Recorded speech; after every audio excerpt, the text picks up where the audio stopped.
नमस्ते भाई, कैसे हैं आप सभी लोग। और मुझे गुप्त सूत्रों से पता चला कि आप लोग पढ़ाई नहीं कर रहे हो, सीरियस नहीं है भाई। ऐसा क्यों कर रहे हो यार? कोई और तो कहेगा नहीं तुमसे, और ना तुम्हारे पीछे कोई बैकअप है, ना ही कोई आपके जो प्रॉपर्टी बहुत सारी रखी हुई है घर वालों के पास। तो पढ़ते क्यों नहीं हो? मन लगा के पढ़ो, ढंग से पढ़ो, और एक आध साल में जो है यहां से निकलो। फिर हमारी शकल दोबारा मत देखो ना इन वीडियोस को। ठीक है भाई, चलिए। और देखो, मैं आपके लिए सारी कोशिश कर रहा हूं, जितना भी मैक्सिमम पॉसिबल एक टीचर कर सकता है वो पूरी तरीके, टीचर से कम मैं आपको बड़े भाई के नाते जो है गाइड भी करता हूं और सपोर्ट भी करता हूं, अंधाधुंध। अब जैसे ये वीडियो देखिए, अर्थमेटिक का सबसे ज्यादा पूछे जाने वाला चैप्टर कौन सा है? Profit and loss. सबसे इंटरेस्टिंग चैप्टर भी profit and loss. Her exam में आता है और अच्छे अच्छे सवाल आते हैं। तो बहुत मेहनत लगती है भाई, हर एग्जाम के छोटे बड़े, हर एग्जाम के पहले सवालों को एनालिसिस करो, फिर उनमें से वो टॉप 10 सवाल छांटो जो बार बार हर एग्जाम में आ रहे हैं, फिर उनका सॉल्यूशन आपको कराओ, रिकॉर्ड करो, पीडीएफ दो, अपलोड करवाओ। तो बहुत लंबा जो है प्रोसेस है, तब जाके आपके पास इतना अच्छा कंटेंट आता है। अब आप उसको पढ़ोगे नहीं तो अच्छा नहीं लगेगा फिर हमको। ठीक है जी। तो इस वीडियो में प्रॉफिट लॉस, लाभ एवं हानि के टॉप 10 मस्ट डू क्वेश्चंस करवाऊंगा, हर एक बच्चे के लिए, हर एक एग्जाम की तैयारी करने वाले स्टूडेंट्स के लिए। हर बच्चे को वीडियो सॉल्व करना जरूरी है मेरे साथ। इससे पहले आप हमारा टेलीग्राम चैनल मैथ्स बाय गगन प्रताप, जिसका लिंक डिस्क्रिप्शन में डाला हुआ है, वो सभी बच्चे जो है ज्वाइन कर लो। हर बच्चा ज्वाइन कर ले। हर वीडियो की नोटिफिकेशन इसी टेलीग्राम चैनल पे आती है। कल मेंस का पेपर हुआ, मैंने उसकी एनालिसिस भी कराई है। ठीक है ना। ये अभी दिल्ली पुलिस का नोटिफिकेशन आया, वो उसकी भी मैंने यहां पे नोटिफिकेशन डाला हुआ है। तो जो कुछ भी, चाहे वो अपडेट हो, नोटिफिकेशन हो, कोई जानकारी हो, कोई पैटर्न चेंज हुआ हो, वो सारी चीज, और प्रीवियस सर की पीडीएफ इसी टेलीग्राम चैनल पर आपको मिलेंगी। वन स्पॉट सॉल्यूशन है ये, वेरीफाइड टेलीग्राम चैनल है, नक्कालों से सावधान, असली वाला ज्वाइन करें। 10 लाख से ज्यादा स्टूडेंट्स हैं इस पर। ठीक है भाई साहब, चलो अब हम शुरू करते हैं अपने सवाल। सवाल नंबर है स्टूडेंट्स आपके सामने 1। मत ये क्वेश्चन सिलेक्शन पोस्ट 10 के पेपर का है। सिलेक्शन पोस्ट 2022, डिश ऑन है शॉपकीपर का। वैसे तो अलग अलग रंग बिरंगे और भी कई सवाल आ रखे, लेकिन ये सबसे पॉपुलर, सबसे ज्यादा पूछे जाने वाले सवालों में से है। एक व्यवसायी अपने माल का मूल्य 25% ज्यादा अंकित करता है। 25% का फ्रैक्शन वैल्यू 1/4। तो एक व्यापारी जो है 25% मार्कअप करता है, फिर ग्राहक को 5% की छूट देता है, 5% की फ्रैक्शन वैल्यू 1/20 का डिस्काउंट देता है। ठीक है। वह 1000 ग्राम वजन के बजाय 950 ग्राम वजन का भी उपयोग करता है। मेरे दोस्तों, धोखा दे रहा, चूना लगा रहा है ग्राहकों को। ग्राहक मांगता है 1 किलो चीनी 1000 ग्राम, दुकानदार उसको 950 ग्राम ही दे रहा है। उसका कुल प्रॉफिट परसेंटेज बताओ। जब भी ऐसा सवाल आए, ओवरऑल प्रॉफिट या लॉस निकालने के लिए आपको सक्सेसिव लेना है। 25% मार्कअप किया 1/4, यानी कि 4 का समान किस में हो गया मेरे दोस्तों? 5 में। 4 से 5, फिर 5% का डिस्काउंट दिया 1/20। 1/20 डिस्काउंट का मतलब 20 का सामान मेरे दोस्तों 19 में बेच रहा है फिर वो। फिर ग्राहक मांगता है बाबूजी 1 किलो चीनी दो 1000 ग्राम, आप उसे 950 ग्राम ही देते हो। तो आप 950 ग्राम सामान देके ग्राहक से 1000 ग्राम का पैसा ले रहे हो। तो प्रॉफिट इस रेशियो में हुआ आपका। आपने सामान कितना दिया? 950 ग्राम, पैसा कितने का ले लिया? 1000 ग्राम का। अब ओवरऑल प्रॉफिट क्या होगा मेरे दोस्तों? सक्सेसिव। आप बोलोगे हाँ जी सर। देखिए, ये 2 जीरो से हम लोग 2 जीरो तो काटेंगे ही। 19 पंजे 95 और 2 पंजे 10 से में 10 काट देंगे, तो क्या बचा? 4:5 ही बचा मेरे दोस्तों। ये तो 4:5 मतलब प्रॉफिट 4 का सामान 5 में बिका, 1/4 प्रॉफिट है, और 1/4 का मतलब 25% ही होता है। ए ऑप्शन ही आपका प्रॉफिट हो जाएगा।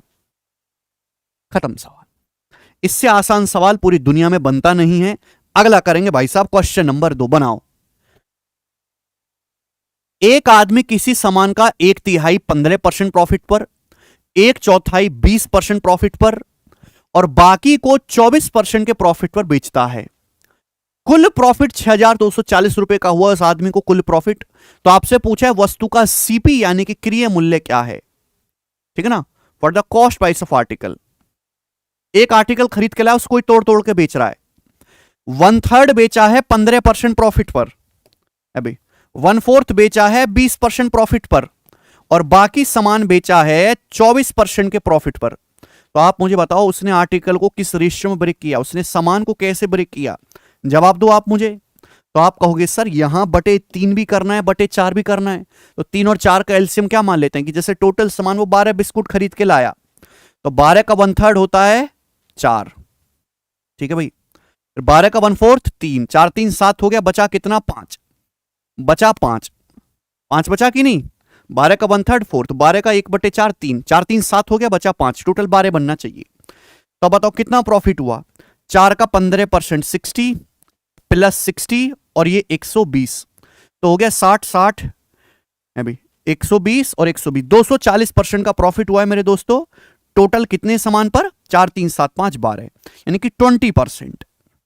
12 दूनी 24 तो ओवरऑल आपको 20% का प्रॉफिट हुआ। तो जब भी ऐसा सवाल आए आप ओवरऑल प्रॉफिट निकाल लिया करो डेविएशन से या वेटेड एवरेज से, कई सारे तरीके हैं निकालने के। ओवरऑल हुआ 20% का प्रॉफिट। प्रॉफिट हुआ कितना आपको? 6,240 रुपए का। आपसे पूछा सामान का क्रिय मूल्य 100% की वैल्यू पूछे, 20% की वैल्यू है, 100% निकालना है तो दोनों तरफ 5 से गुणा कर देंगे तो कितना आएगा? 30,000 और 1200 यानी कि 31,200 रुपए। डी ऑप्शन आंसर है। सबसे आसान सिंपल तरीका है मेरे प्यारे भाई, ठीक है ना। कितना हुआ? 4 रुपए का 15% 60, 3 का 20% 60, 5 का 24% 120, टोटल 240% का प्रॉफिट हुआ 12 सामान पर बटे 12। अगला क्वेश्चन ये बताइए मेरे दोस्तों, सवाल है भाई साहब आपके सामने 3 वेरी वेरी पॉपुलर सवाल, बहुत बहुत फेमस और इंपॉर्टेंट सवाल जो थोक के भाव में एग्जाम्स में आता है। थोक के भाव में ज्यादातर ये बड़े लेवल के पेपर्स में आया है जी। बताइए, एक दुकानदार एक वस्तु को उसके अंकित मूल्य पर 30% की छूट देने पर 20% का लाभ प्राप्त करता है।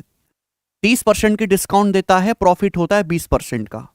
यदि वस्तु के सीपी में 20% की वृद्धि हो जाए क्रिय मूल्य में, फिर भी वह 12% का लाभ कमाना चाहता है, फिर भी वो 12% का प्रॉफिट कमाना चाहता है, तो उसे अंकित मूल्य पर कितना डिस्काउंट, कितनी छूट प्रतिशत देना चाहिए, उसे मार्क प्राइस पर कितने प्रतिशत का डिस्काउंट देना चाहिए, सवाल है मेरे दोस्तों। देखिए, प्रॉफिट किस पे होता है? सीपी पे। डिस्काउंट किस पे दिया जाता है? मार्क प्राइस पे। आपसे ये पूछा है कि मार्क प्राइस अंकित मूल्य पर कितना डिस्काउंट देना चाहिए। देखिए ध्यान सुनिएगा, लॉजिक क्या है कि कॉस्ट प्राइस क्रिय मूल्य पर प्रॉफिट कमाने के बाद भी सेलिंग प्राइस आएगा, कॉस्ट प्राइस पर प्रॉफिट के बाद भी सेलिंग प्राइस आएगा, और मार्क प्राइस पे डिस्काउंट देने के बाद भी अभी सेलिंग प्राइस आएगा। यह बहुत बेहतरीन लॉजिक है और मैं इसी लॉजिक से बड़े बड़े सवाल कर देता हूं। तो भाई मैंने मान लिया कि वस्तु का जो सीपी यानी कि क्रिय मूल्य है वो 100 रुपए। मैंने मान लिया कि माना वस्तु का क्रिय मूल्य 100 रुपए है, 100 रुपए। तो आप 100 रुपए, वस्तु का क्रिय मूल्य 100 रुपए है, आप मार्क प्राइस पे 30% का डिस्काउंट देते हो, 20% का लाभ होता है। अगर आपको 20% का लाभ हुआ, 100 रुपए पे 20% का लाभ हुआ, तो सामान बिका कितने में? 120 रुपए में। सामान 120 रुपए में बिका, सामान बिका कितने में? आपने मार्क प्राइस पे 30% का डिस्काउंट दिया।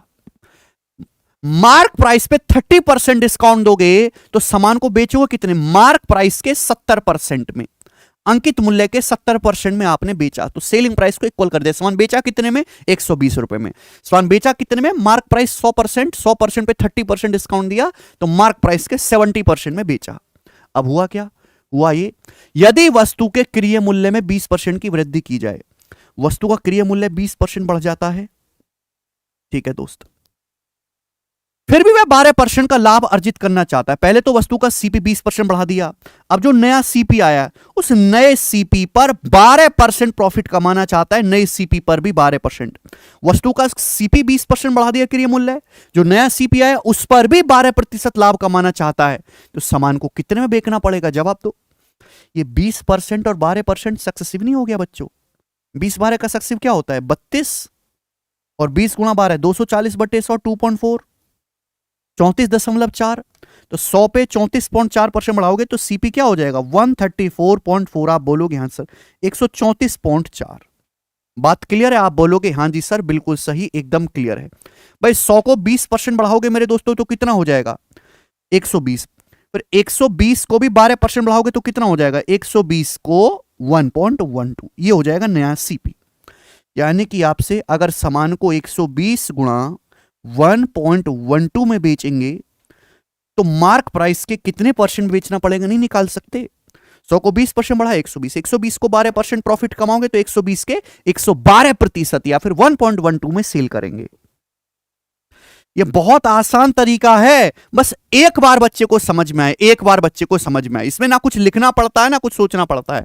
अब देखो सीधा 1.12 गुना हो गया, तो ये भी तो 1.12 गुना होना चाहिए कि नहीं? तो 12 सत्ते 84 है भाई, और 7 एकम 7, 78.4% हो जाएगा। यहाँ 120 का 1.12 से गुणा हो गई, यहाँ भी 1.12 से गुणा कर देंगे। 1.12 से गुणा करने पर क्या आएगा? 78.4%। अगर आपने सामान को मार्क प्राइस के 78.4% में बेचा है तो आपने डिस्काउंट कितना दिया है? B option 21.6%। मार्क प्राइस पे आपने मार्क प्राइस के 78.4% में बेचा तो आपने डिस्काउंट कितना दिया? माइनस कर देंगे, 21.6% का डिस्काउंट दिया। बहुत आसान सवाल है, ये आपको कुछ भी लिखने की जरूरत नहीं, मैंने आपको समझाने के लिए लिखा, केवल इतना सा सॉल्यूशन है। कोई तरीका दुनिया में नहीं है जो इससे जल्दी आपका आंसर निकाल के दे दे, ठीक है? बस आपको थोड़ा दिमाग ज्यादा लगाना है। आगे चलते हैं, अगला सवाल। एक कार का मूल्य एक स्कूटर के मूल्य से 150% ज्यादा है, ठीक है जी। तो ये हो गया कार और ये हो गया स्कूटर। मतलब कार का प्राइस स्कूटर से 150% ज्यादा है। 150% की फ्रैक्शन वैल्यू 3/2, 50% 1/2 होता है, 150% 3/2। तो कार का प्राइस स्कूटर से 150% ज्यादा है। नहीं कि स्कूटर अगर 2 रुपए का है तो कार का प्राइस 3 ज्यादा है, 5 रुपए। ये कार और स्कूटर के प्राइस का रेशियो है। आप बोलोगे हाँ जी सर बिल्कुल सही, कोई प्रॉब्लम नहीं। बोला यदि कार का प्राइस 15% कम हो जाता है और कंप्यूटर बोल रहे स्कूटर, ये स्कूटर है भाई, यहां पे स्कूटर आएगा, स्कूटर का मूल्य 20% बढ़ जाता है। कार का प्राइस 15% कम हो गया, स्कूटर का प्राइस 20% बढ़ जाता है, स्कूटर का प्राइस बढ़ जाता है। तो 4 कार और 5 स्कूटर के कुल मूल्य में कितने प्रतिशत की वृद्धि या कमी होगी? बहुत पॉपुलर क्वेश्चन है। एक कार और एक स्कूटर के प्राइस का रेशियो 5:2 है। आपसे पूछा है 4 कार, एक कार का प्राइस 5 रुपए, तो 4 कारों का कितना होगा? Multiply by 4। एक स्कूटर 2 रुपए का, तो 5 स्कूटर कितने के होंगे? Multiply by 5। तो रेशियो कितना आ गया मेरे दोस्तों? 4 कार और 2 स्कूटर के प्राइस का रेशियो कितना आ गया? ये 20:10 है, यानी कि 2:1। 2:1 हो गया। आप बोलोगे हाँ जी सर ऐसा 2:1 हुआ जिसकी हम कल्पना नहीं कर सकते। आपसे पूछा है बताओ ओवरऑल चेंज कितना आएगा? तो ये सवाल तो बहुत लल्लू सा बन गया। डेविएशन या वेटेड एवरेज जो आपको पसंद आए, बहुत आसान है। 2 का 15% कितना होता है? माइनस का 30 कितना आएगा? प्लस का 20, 20 से कम 20, तो माइनस का 30 प्लस का 20 क्या आ गया? माइनस का 10%। कितने के समान पर? 2 और 1 3, तो -10/3 आ गया। माइनस का मतलब लॉस, यानी कि वृद्धि नहीं होगी, कमी होगी। 10/3 का मतलब 3:1/3%। तो 3:1/3% का डिक्रीज होगा और ये आंसर है। सबसे आसान तरीका है ये इस टाइप के सवालों को सॉल्व करने का, सबसे इजी। मुझे लगता है हमारे भाइयों को समझ में आया है। आगे चलेंगे, सवाल नंबर है दोस्त 5। करो, आप मेरे से पहले करने की कोशिश किया करो वीडियो पॉज करके, कल आपको देखना नहीं है, साथ साथ खुद भी करना है। एक वस्तु को 246.8 में बेचने पर प्राप्त लाभ उसे 216 में बेचने पर होने वाली हानि की राशि से 20% ज्यादा है। यदि वस्तु को 320.75 में बेचा जाए तो 1 दशमलव स्थान तक प्रॉफिट या लॉस परसेंटेज क्या होगा? बहुत जबरदस्त लैंग्वेज है, जबरदस्त सुनिएगा। एक वस्तु को 246.8 में बेचने पर हो रहा है प्रॉफिट। एक वस्तु को 246.8 में बेचने पर जो प्रॉफिट होता है वो उस सामान को 216 में बेचने पर होने वाले लॉस की राशि से 20% ज्यादा है।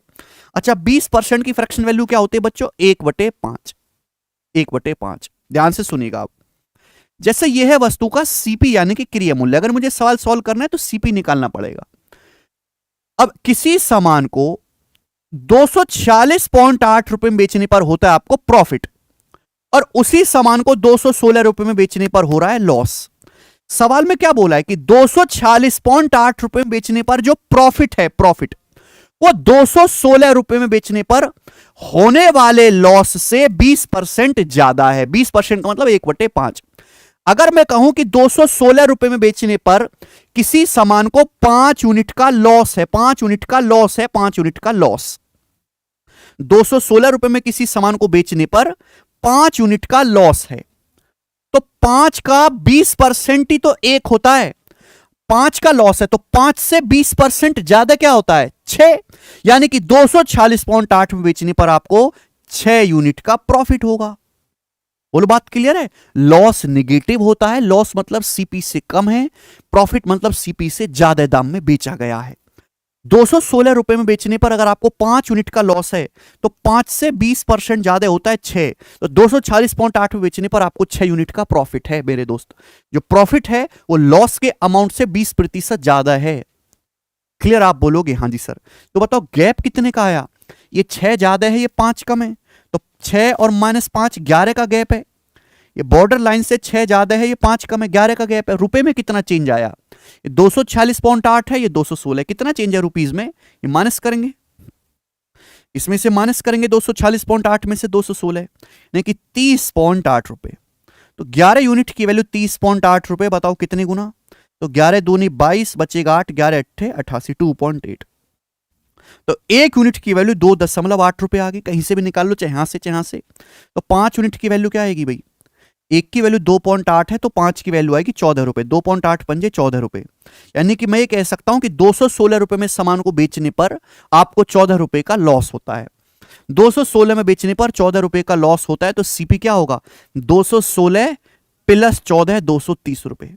तो 230 रुपए वस्तु का सीपी यानी कि क्रिय मूल्य होगा। केवल इतना सवाल भी पेपर में बन सकता है बच्चों।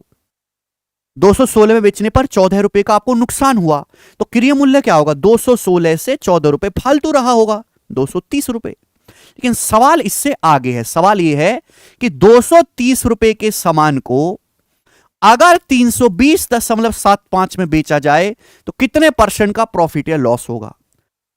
230 का सामान ज्यादा दाम में बेचेंगे तो भैया प्रॉफिट होगा, ये तो आंसर हो नहीं सकते। अब एक है 39.8%, एक 27.8%, कितना प्रॉफिट हुआ भैया? अभी ये 90 हो गया, 90.75 का इतना प्रॉफिट हुआ आपको। अब ये लगभग 40% है। 230 का 40% कितना होता है? 92, यानी कि 92 से हल्का सा कम है ये, लेकिन अप्रोक्स 40% प्रॉफिट होगा। 30% से तो ज्यादा ही है, ये नहीं है। 30% से तो ज्यादा ही प्रॉफिट है, लगभग 40% के नजदीक। तो ऑप्शन बी करेक्ट है। एग्जैक्ट नहीं निकालूंगा मैं, एग्जैक्ट निकालने का टाइम ही नहीं है भैया, बिजी आदमी है। पेपर में एक सवाल को उतनी इज्जत दो जितनी वो डिजर्व करता है। इंसानों को इज्जत नहीं मिलती, तुम सवाल को देने में लगे हुए हो हैं। चलिए आगे का सवाल फेंक के मारूंगा तुम्हारे पास। सवाल नंबर 6, क्वेश्चन बिल्कुल लेटेस्ट लिया है, सीपीओ 2023 का। सवाल कहीं से कहीं तक मुश्किल नहीं है। ये तो वो सवाल है जो पेपर में थोक के भाव में आते हैं, होलसेल में, और करने मस्ट है यार बच्चे को। मनाओ जरा, मैं भी तो देखूं क्या सीपीओ का सवाल कर पाते हो कि नहीं। नौकरी तो चाहिए, दिल्ली पुलिस में सवाल करोगे नहीं।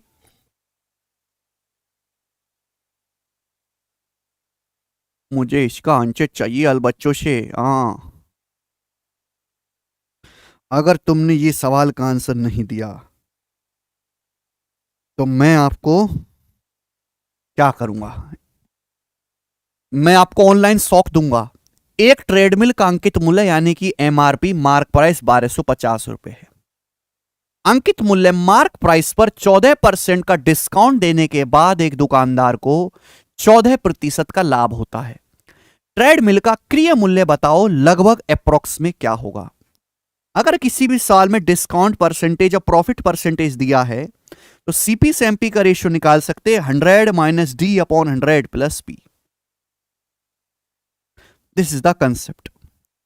अब यहां पे मेरे दोस्तों आपको ध्यान से लॉजिकली मेरी बात को समझने की कोशिश करिएगा। 14% का डिस्काउंट दिया आप, 14% का, तो 100 माइनस 14 86। आपको प्रॉफिट कितने का हुआ बच्चों? 14% का लाभ हुआ, तो 100 प्लस पी, 100 प्लस 14 114 है। ये सीपी से एमपी का रेशियो आ गया मेरे दोस्तों, सीपी से एमपी का रेशियो। सवाल में आपको दिया वस्तु का मार्क प्राइस 1250 है, तो 114 यूनिट की वैल्यू सवाल में 1250 दी है और आपसे 86 यूनिट की वैल्यू पूछी है। बस इतना सा सवाल है, सीपी पूछा है ना। आंसर काफी दूर दूर है तो मैं अप्रोक्स लगाऊंगा। देखो 114 का 10 गुना होता है 1140, ये 10 गुने से तो ज्यादा है, 114 के 10 गुने से ज्यादा है, तो यहां भी 86 का 10 गुना 860, 860 से बड़ा आंसर आएगा। ये ऑप्शन नहीं है, या तो ये ऑप्शन है या ये ऑप्शन है। अब 114 का 10 गुना होता है 1140, 1140 में 110 और जोड़ूंगा तब आएगा आपका 1250, ये ना, यानी कि लगभग लगभग ये 10 गुना है, ये लगभग 1 गुना है, अप्रोक्स में 11 गुना है, ये लगभग 11 गुना, लगभग 11 गुना है ये। अभी 1210 और 44, 1254 है, लगभग 11 गुना है, 1250 है, तो ये भी 86 का अप्रोक्स 11 गुना होगा। अगर मैं 86 का 11 गुना करता हूं, मैं 90 का भी 11 गुना करता हूं, तो 1000 क्रॉस नहीं होता, 90 गुना 11 990, तो 1000 क्रॉस नहीं होगी वैल्यू, यानी कि आंसर बचेगा ये वाला, ए ऑप्शन। ऐसे करना है, वो नहीं कि पागलों की तरह लगे भाग करने, इसलिए सवाल हमने लिया है, ठीक है ना। अगर आप ऐसे ऐसे सवाल प्रैक्टिस करना चाहते हैं, जो प्रीवियस ईयर में ही जो क्रीम सवाल पूछे गए हैं, वो नहीं जो हर बालक कर लेता है, जो सवाल हर बालक कर रहा है उससे सिलेक्शन नहीं होता, वो तो आपको करना ही है, वो तो जल्दी कर रहे हैं आपको, लेकिन वो सवाल जिसे दुनिया नहीं कर पा रही, फंस रही है, परेशान हो रही है, उनको आप करके आओगे एग्जाम में, तो ही आप सिलेक्शन की तरफ बढ़ोगे। तो भाई मैंने क्या किया कि प्रीवियस ईयर के अच्छे अच्छे क्वेश्चंस को फिल्टर करके उनकी बुक्स बनाई है पतली पतली, है ना। जैसे कि सीपीओ प्रैक्टिस किंग है, उसमें सीपीओ के टीसीएस ने जितने भी सवाल पूछे हैं उनके 1200 बढ़िया क्वेश्चन, वैसे सीपीओ के टोटल क्वेश्चन लगभग 2000 से ज्यादा, 2100-2200 के आसपास है, लेकिन उन 2100-2200 में से मैंने 12 क्वेश्चन ही छांटे हैं, और यही आपको सॉल्व करने, सबसे मेन सवाल है ये, आप सॉल्व करो। जो भी सीपीओ की तैयारी कर रहा है, जो मेंस वाले बालक है, वो केवल इन 1000 ही क्वेश्चन को सॉल्व करो, चाहे आप सीजल का मेंस दे रहे हो चाहे सीएचएसएल का, क्योंकि फाइनल सिलेक्शन मेंस के दम पे होगा, प्री तो क्वालिफाइंग है। जिस बच्चे के कंसेप्ट के नोट्स भी नहीं बने हुए हैं, तो ये मैथ्स कंसेप्ट किंग बुक को ऑनलाइन ऑर्डर कर लो, ये सारी बुक्स अमेजन और फ्लिपकार्ट पे अवेलेबल है। हमारा नया आर्टिकल सीजीएल प्रैक्टिस किंग भी आ चुकी है, ठीक है ना, प्री के लिए। ओके, चलिए शुरू करते हैं। अगला सवाल नंबर है 7, बताएं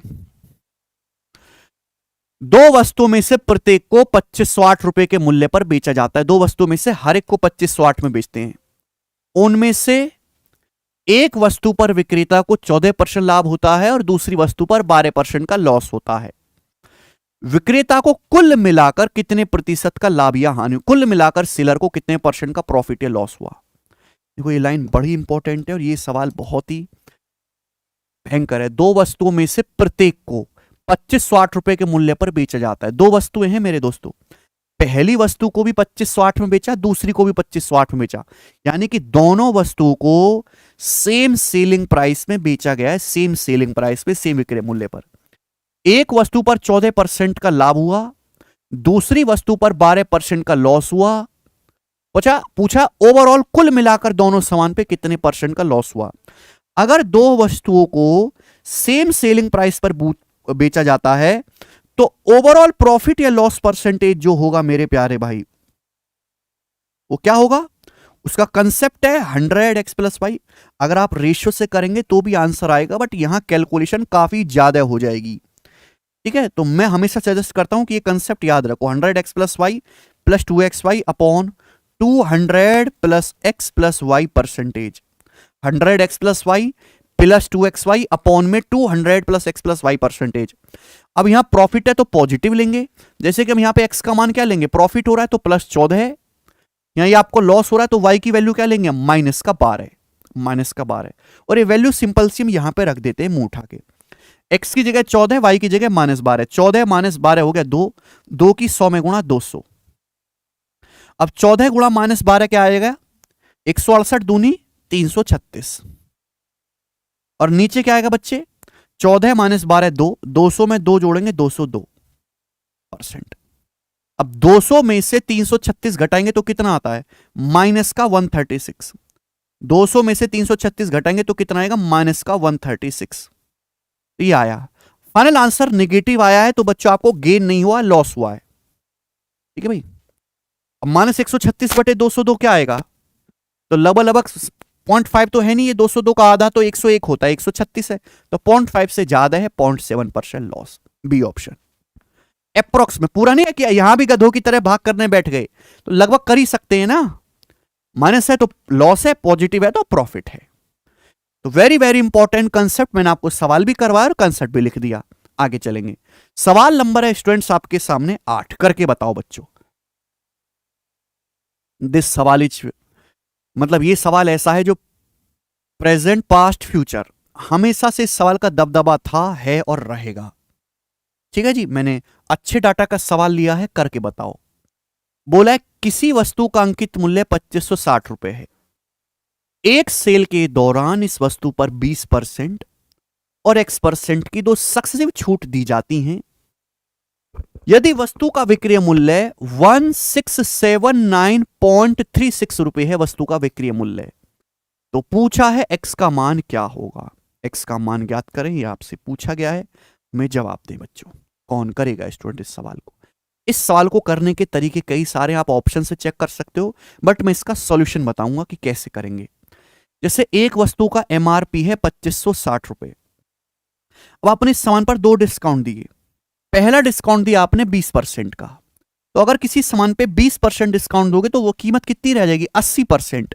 100% पे 20% डिस्काउंट दोगे तो वस्तु का प्राइस 80% रह जाएगा, और 80% का मतलब होता है 0.8, 80/100, 0.8। तो वस्तु का प्राइस ये रह गया। क्लियर? आप बोलोगे हाँ जी सर। अब इतने रुपए के सामान पर, इस सामान पर और डिस्काउंट दिया गया मेरे दोस्तों, इस पे और डिस्काउंट दिया गया, इसी पर X% का डिस्काउंट और दिया गया। ठीक है ना? सक्सेसिव का मतलब डिस्काउंट पे डिस्काउंट। 20% डिस्काउंट देने के बाद वस्तु कीमत ये रहेगी। अब इस घटी हुई कीमत पे आपने X% और छूट दी, और फाइनली उसको बेचा है 1679.36 रुपीज में। तो आपने फाइनली इतने रुपए का सामान इतने में सेल किया, तो बताओ आपने डिस्काउंट कितना दिया है? कैलकुलेट करना है तो आप इसको रेशियो ले लीजिए मेरे दोस्तों, इजी रहेगा। ठीक है बच्चों, क्लियर बात? आप बोलोगे हाँ सर क्लियर है। अब यहां 0 है तो ये दशमलव से ये 2 दशमलव उड़ा देते हैं, ठीक है ना? चलिए 80 है तो देखिए 16 से तो कटेगा 5। अब 16 कम 16, 0 16 चौका 64, 15 16 निम्मा 144, बचेगा 9, 16 छिकम 96। ठीक है भाई, ये फिर 16 से कटेगा, बड़े बड़े नंबर से काटा करो, 160, 16 का स्क्वायर 256 होता है ना, तो 16 छिकम 96, बचा 8, तो 16 पंजे 80, 9 16 छिकम 96। तो फिर 16 से कट गया भाई, 16 से कट गया 10 बार, और 16 चौका 64, 16 कम 16, तो आ गया 50:41। फाइनली 50 का सामान 41 में बिका है, तो आपने डिस्काउंट कितना दिया? 9 का 50 पर। अब 1/50 2% होता है, तो 9/50 18%, तो आपने 18% का डिस्काउंट दिया है। डी ऑप्शन आंसर है। कोई बहुत ज्यादा मुश्किल नहीं होगी कैलकुलेशन की, नंबर कटने वाले ही देगा तभी ऐसे आंसर आएंगे, वरना आंसर सड़े हुए आएंगे। ठीक है जी, कोई प्रॉब्लम परेशानी तकलीफ इसमें नहीं। आप इसको ऑप्शन से अप्रोक्स भी चेक कर सकते हो, वो भी एक तरीका है। ठीक है जी, आगे चलते हैं नेक्स्ट क्वेश्चन की तरफ। सवाल नंबर है 9 जी। ये सवाल सिलेक्शन पोस्ट 2023 के पेपर में आया था, सिलेक्शन पोस्ट 2023 के पेपर में, और ये टाइप बहुत बहुत ज्यादा पॉपुलर है। इक्का दुक्का सवाल ही आता है हर पेपर में, 1000 सवाल बने तो 2 सवाल डाल दिए इसके, लेकिन वो परेशान करते हैं बच्चों को। करके बताओ जरा। The total cost of 3 pen and 4 notebook is 235। 3 pen और 4 नोटबुक की कुल कीमत 235 रुपए है।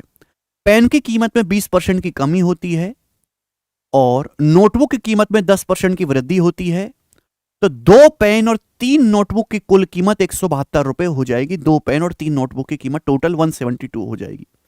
पूछा यह गया है कि 7 पेन और 5 नोटबुक की टोटल ओरिजिनल कॉस्ट, कुल मूल कीमत क्या है? ऑप्शंस आपके सामने हैं, जवाब दें। कैसे करेंगे? तरीके कई सारे हैं इस सवाल को करने के। बेसिकली यहां पे 2 इक्वेशन और वो आपको इक्वेशन सॉल्व करने हैं छोटे बालक की तरह। माना पेन x का है और नोटबुक y की है, माना एक पेन की कॉस्ट x है, नोटबुक जो है y की है। तो सवाल में पहली इक्वेशन दे रखी है 3x + 4y। 3 पेन और 4 नोटबुक प्लस 4, एक नोटबुक y की है तो 4 नोटबुक 4 y की होंगी। ये हो गया मेरे दोस्तों 235 रुपए। आगे ये बोला है पेन की कीमत में 20% की कमी हो जाती है। भाई पेन कितने का था? पहले x का था, 20% कम हो गया तो पेन की कीमत रहेगी 80%, 0.8। नोटबुक की कीमत 10% बढ़ जाते हैं। नोटबुक पहले y थी, नोटबुक की कीमत 10% बढ़ गई तो 110% होगी, 1.1। किसी भी संख्या को 100% से 10% बढ़ाओगे तो 110% हो जाएगी। तो पेन की कीमत हो गई इतनी और नोटबुक की कीमत हो गई ये 2 पेन। तो 2 पेन कितने के? ये 1 पेन की कीमत है, 2 पेन की कीमत ये हो गई। 3 नोटबुक, 3 नोटबुक की कीमत कितनी ये, और टोटल प्राइस हो गया 172। ये टोटल कितना आ रहा है भाई, टोटल आ रहा 1.6x plus 3.3y, 1.6x plus 3.3y बराबर 172, 172। ठीक है ना, 2 पेन और 3 नोटबुक की। तो आपसे पूछा 7 पेन और 5 नोटबुक की कुल कीमत बताओ, यानी कि आपसे सवाल में जो पूछा है वो 7x प्लस 5y पूछा है। 7 पेन और 5 नोटबुक की कीमत ये आपको निकालना है। तो क्वेश्चन सॉल्व करने के लिए मेरे को तो x और y की वैल्यू सॉल्व करनी है। बताओ, हमारे पास 2 इक्वेशन है, जैसे मर्जी है वैसे करके बताइए। तो किसी एक को सेम करके घटाना पड़ेगा, मेरे पास और कोई रास्ता है नहीं। ये 3 या तो इनको सेम करो, मुश्किल है, इनको सेम करेंगे 3 और 1.6 आसानी से हो जाएगा। 3 और 1.6 यानी कि ऊपर गुणा कर दो 1.6 से और नीचे गुणा कर दो मेरे दोस्तों यहां पर 3 से, और मल्टीप्लाई करके ले लो डिफरेंस। क्या आएगा मेरे दोस्तों डिफरेंस, 3.3 का 3 गुना कितना होता है मेरे दोस्तों, 9.9, और ये कितना 6.4, 9.9 और 6.4 कितना आ जाएगा मेरे दोस्तों 3.5। तो 3.5y, ये तो कट ही जाएगा ना, 1.6 का 3 गुना 1.6, ये तो कट ही जाएगा। तो 6.4 और ये 9.9 डिफरेंस कितना आएगा 3.5y। ये कितना आएगा 235 का 1.6 गुना 200 का 1.6 कितना होता है मेरे दोस्तों 320, 30 का 1.6 48, और ये आपका 8, यानी कि 320 प्लस 56 376 आ गया। आप बोलोगे सर 172 का 3 गुना कितना है, 172 का 3 गुना है 516, तो डिफरेंस कितना आएगा 0, और 11 में 7 गया 4, 140। तो बताओ 3.5 से कितनी बार कट गया, पूरा का पूरा ये 40 बार नहीं कट गया। तो y की वैल्यू जो आ गई वो 40 आ गई। सॉल्व करने पर y का जो मान आ गया वो 40 आ गया। आप बोलोगे यहां जी सर अगर y का मान 40 आ गया तो ये वैल्यू चाहे पहली क्वेश्चन में रख लो चाहे दूसरी से आ जाएगा। मैं यहां रखता हूं, y की वैल्यू 40 है तो 40 चौका 160 उधर जाएगा। 235 में से 160 घटाएंगे तो कितना बचेगा 75, 3x 75 है तो x का मान कितना आएगा 25, तो x का मान 25 आ गया। ये आपसे पूछा है x का मान 25 है तो 25 7 175, y आपका 40 है तो 40 पंजे 200, ऐड करूंगा तो 375 आ गया जी सवाल का आंसर पहला ऑप्शन। तो जस्ट कैलकुलेशन है, इसमें कुछ भी नहीं है, 2 इक्वेशन बन गई हैं और मेरे को उनको सॉल्व करना है, बात खत्म है ना। किसी भी एक को वैल्यू सेम बना के आप घटा दीजिए, ठीक है भाई साहब। अच्छा सवाल है, आ रहा है बार बार पेपर्स में। लास्ट क्वेश्चन करेंगे दोस्तों, लास्ट सीजीएल 2022 का प्री का पूछा हुआ। एक व्यापारी अपने वस्तुओं को क्रय मूल्य से 15% अधिक अंकित करता है, अगर नगद भुगतान के लिए जो है 5% का डिस्काउंट देता है, प्रॉफिट परसेंटेज कितना होगा। एक व्यापारी 15% मार्कअप करता है, इसका मतलब यह है कि कॉस्ट प्राइस से 15% ज्यादा उसने मार्क प्राइस अंकित मूल्य फिक्स किया है, और फिर मार्क प्राइस पर 5% डिस्काउंट देने के बाद वस्तु को बेच दिया। ये सेलिंग प्राइस है। प्रॉफिट आपसे पूछा है, प्रॉफिट का मतलब सीपी का सामान अगर एसपी में बिका है तो कितना प्रॉफिट है, सक्सेसिव तो है 15 - 5 का। प्रॉफिट परसेंटेज मार्कअप प्रतिशत और डिस्काउंट परसेंटेज का सक्सेसिव होता है। 15 और -5 का सक्सेसिव 15 - 5 माइनस 15 गुणा 5/100, बस इतना सा करना था। तो 10 में से 0.75 घटाएंगे तो 9.25% का आपको प्रॉफिट होगा मेरे दोस्तों। इजीली आ गया, ऑप्शन नंबर यहां से ए करेक्ट है। ये one of the most popular सवाल है जो पेपर में बार बार आता है। तो भाई ये थे प्रॉफिट लॉस के टॉप 10 मस्ट डू क्वेश्चन जो हर बच्चे को करने चाहिए। ठीक है, आप ऐसा ही कंटेंट गाइडेंस अगर कनेक्ट मेरे साथ रहना चाहते हैं तो जितने भी हमारे सोशल मीडिया प्लेटफॉर्म हैं, ये आपका इंस्टाग्राम, टेलीग्राम चैनल तो मस्ट डू है, कुछ करो या मत करो पर टेलीग्राम चैनल सभी ज्वाइन कर लो। हमारा एक फेसबुक पेज भी है मैथ्स बाय गगन प्रताप, जिसमें मैं डेली क्वेश्चंस और मैथमेटिक्स की शॉर्ट्स वीडियोस जो है पोस्ट करता हूं, और ये हमारा ट्विटर है मेरे दोस्तों। ठीक है ना, सारे ही वेरीफाइड सोशल मीडिया प्लेटफॉर्म है, सभी बच्चे जो है इनको ज्वाइन जरूर कर लें। ठीक है मेरे दोस्त, चलिए बहुत बहुत धन्यवाद आपका वीडियो देखने के लिए। दोस्तों के साथ चैनल को जरूर शेयर करो, हर वीडियो को। आपका ग्रुप बना हुआ है, आप लाइब्रेरी में जाते हैं, आप अपने गांव में हैं, आपके साथी जो है बेकार घूम रहे, तो आप उनको बताओ कि भाई यहां से गणित की पढ़ाई करो। ठीक है ना, तो ज्यादा से ज्यादा दोस्तों के साथ शेयर करो इस बात को। ठीक है भाई, चलिए बाय।